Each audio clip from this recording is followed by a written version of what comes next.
This is Jawan. What's up, From Jawan? Arkansas. You don't look for them to blow anybody out by 21-24. Mm-hmm. I think they're going to do enough this season just to keep winning. Mm-hmm. It'll be a three-point victory, a 7-point victory, but all that matters is that you win. I don't think style points matter at all. Mm-hmm. If you take the resume of Alabama, right, mm-hmm. they have the best and I know this sounds crazy. They have the best loss this season. All right, Texas came into Tuscaloosa and won, mm-hmm. but they are the highest one-loss ranked team. Mm-hmm. So you look at Alabama's resume, they beat all the SEC schools almost. They got LSU left, they got Auburn left, and a couple other games. Mm-hmm. We can probably go out on a limb and say LSU don't have enough defense to even stop Alabama, to even keep that game competitive. Mm-hmm. They're not going to stop Alabama on offense. Mm-hmm. Alabama could run the football and win that game against LSU. So whenever it comes down to the playoffs, all Alabama has to do is keep winning, make it to Atlanta, mm-hmm. beat Georgia, mm-hmm. and they'll be in the playoffs. Yep. This is not a bad team to me. Mm-hmm. This is a really, really good team. So you really can't run the football against them. Mm-hmm. They're a young team. When I look at Alabama, I see Caleb Downs as a freshman, mm-hmm. James Smith's in the rotation. You've got a couple other guys in the rotation too. Jalen Milroe's a first-year starter. Mm-hmm. It wasn't going to be pretty this season. Mm-hmm. However you slice it, it wasn't going to be pretty. But give Coach Saban the credit. He's taken this young team and that everybody was down on. Oh, this ain't the Alabama team. They're mm-hmm. soft. They're cotton. They're this. And all I've seen them do is come out and win ever since that loss against Texas. Mm-hmm. And I see them progressively every single week get better. I don't know who else could have been down like that on Tennessee and stormed back in that second half like they did. Mm-hmm. Jalen Milroe showed a lot of poise, a lot of composure, never panicked. Just kept playing his game, and Alabama fought back and won that game. And Tennessee's a tough team. In my opinion, Tennessee has the best offensive line in the Southeastern Conference this year. Mm-hmm. Them and Missouri. Mm-hmm. They've ran the football on everybody, and they've protected Joe Milton very well. Mm-hmm. What I want to get to this point about, I know we've kind of gone a little bit away from the points right now, but I think you bring up a good point about Coach Saban. And the coaching job that he's done this year, because a lot of people have been wanting to see more fire. They wanted to see Mad Saban. But I think what he's doing is he's really mentoring this team because, to your point, this was a young team. This is a young team. We continue to see them grow up. And he's all about sports psychology and what he does from the schematic standpoint, not only on the field, but what he does from coaching his players. And I think he's doing such an incredible job. Would you say this is one of his best coaching jobs? I mean, can you imagine if this team goes and they win even just the SEC championship? This is going to go down as one of Coach Saban's best years, regardless. Best ever. It's his best coaching job ever. And the reason why I say that is for all the factors that we just named. Mm-hmm. You look at last season, you lost Bryce Young, you lost Will Anderson, you lost Jahmyr Gibbs. Mm-hmm. Year after year, Alabama loses these guys. And this is what I tell people. When you think of Alabama players, man, they're not just good. These dudes are legendary. Will Anderson, legendary. Yes. Yeah. Dallas Turner, when he leaves, he's going to be one of the best. Jahmyr Gibbs showed out. Yeah. You look at Bryce Young, legendary. Nobody came through there and won the Heisman ever at quarterback for Alabama but him. Mm-hmm. Devontae Smith, legendary, Heisman winner, wide receiver.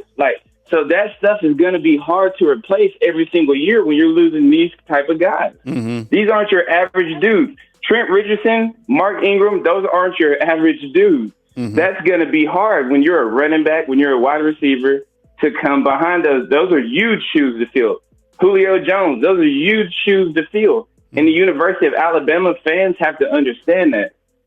Those guys, those were one of one. Every guy just named is a one-of-one player for the University of Alabama. Mm-hmm. You will never see those kind of guys again. Mm-hmm. So you have to wipe the slate clean and give everybody their own opportunity to make their own name. Look at Caleb Downs. Mm-hmm. They're not comparing him to anybody. By the time Caleb Downs leaves, he'll be one of the best safeties that ever played at this school. 100%. Yeah. And he's doing a great job. Yeah. Yeah. 100%. People don't understand how hard it is to be a true freshman to step in and play ball. Mm-hmm.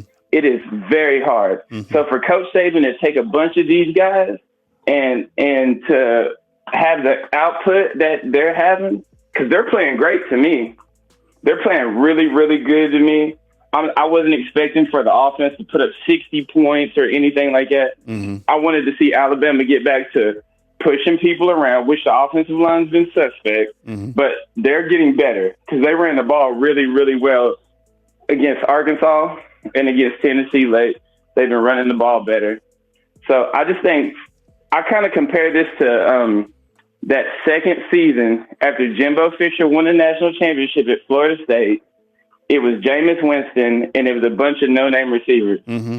And Jameis literally willed them back to that playoff. Mm-hmm. And that's Jimbo's best coaching job he's ever done. Mm-hmm. But still, my picture on coaching is this. You can only do so much X and O's before your players really take it over and make the plays. Mm-hmm. Like, Bryce Young's good, but how many times did you see Bryce Young throw Jameson Williams a 10-yard pass and Jameson did the rest? Mm-hmm. Same with Jahmyr Gibbs. Mm-hmm. Bryce was a point guard, just dealing it out. Mm-hmm. So he was dealing out to Jahmyr Gibbs, and he was making it happen. You have to have those type of guys.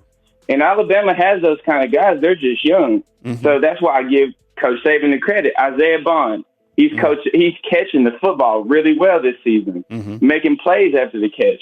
Kobe Prentice, against Arkansas, man, he showed up. He made some big plays because I was wondering, where's Kobe been? Mm-hmm. I'm still looking at Ja'Cory Brooks. Where are you at? Mm-hmm. But that's a testament to these young receivers that are coming up. Mm-hmm. And it's really exciting. This team, a lot of people want to down me for this. This defense is one of the best I've seen in a few years. If this defense was on last year's team, oh, natty. It's a natty. End of discussion. But right now, you compare Alabama and Georgia. Georgia's a one-trick pony. You might as well call them the Georgia Brock Bowers. Kirby Smart's over there sweating, man. They don't run the football well. They're down to about 2 running backs. They're not very deep. They've gotten almost zero production from the wide receiver position. I haven't seen one wide receiver. Ra Thomas, Dominic Levick, I haven't seen them make any deep plays. Whenever they needed a play, Brock Bowers, they hand it off to him. They throw him screens. They do whatever they can. That's going to hurt Georgia a lot. And like I say, Georgia has so much talent, Missouri probably cannot hang with them. But Alabama, with the most talented roster in football, oh, man, you better believe it. They'll probably run Georgia out the building. They'll probably restore the order back to normal when they see Georgia in the SEC championship game. Because, Kyle, this is one thing that we do know. Every time Kirby Smart hears that he's going to play the Tide, he's sweating a little bit. We've seen what happened whenever they met up in Atlanta, whenever Georgia had that legendary defense 2 years ago. Like, they were good.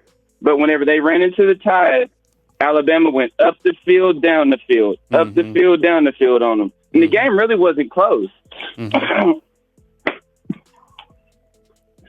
On with Jawan from Arkansas, spitting straight facts. Honestly, really good segment right here as we talk about Alabama and kind of the job that Coach Saban has done and the legends that you're having to replace yearly. And Jawan's even doing it with the baby on the side, man. So I appreciate it. I'm a dad too, man.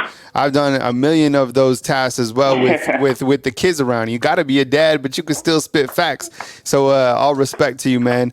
Yes, sir. Let me just run through this real quick, Jawan, as we kind of run through this. Okay, so Georgia, Michigan, Florida State, all those teams are beatable, correct? Give me like a quick synopsis on each of those teams. Yes. I've watched Florida State. I've watched them almost every game. I've seen them almost lose against Boston College. I've seen them against Duke. Duke played them really well and really close until Riley Leonard got knocked out the game. I think if they play LSU again, LSU beats them. Yep. And I really feel that way. If LSU plays them again, LSU can beat them. Georgia, nobody besides Alabama can beat them because nobody can match up with the body type.